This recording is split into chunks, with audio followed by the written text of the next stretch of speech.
Praise lord. ఈరోజు దేవుని వాగ్దానము. అతడు నా నామమును ఎరిగినవాడు గనుక నేను అతన్ని గనపరచెదను.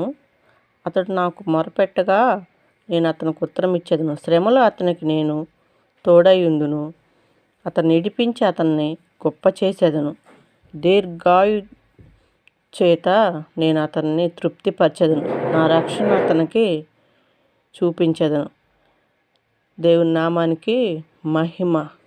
కీర్తన 91వ అధ్యాయంలో దేవుడు ఈరోజు మాట్లాడుతున్నాడు మనతోటి.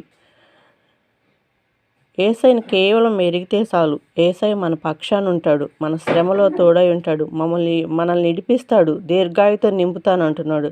ఇంత గొప్ప దేవుడిని మనము ఆరాధించి మొరపెట్టుకుందాం. యేసు నామానికి మహిమ కలుగును గాక. యేసయ్య దగ్గర అంతేకాదు, సామెతల 8లో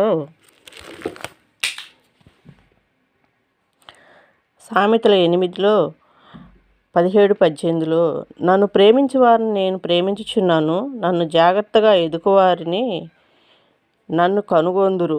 ఐశ్వర్యము, ఘనత, స్థిరమైన కలిమి, నీతి నా యొద్ద ఉన్నాయి అంటున్నాడు. ఈ దేవుని నామానికి మహిమ.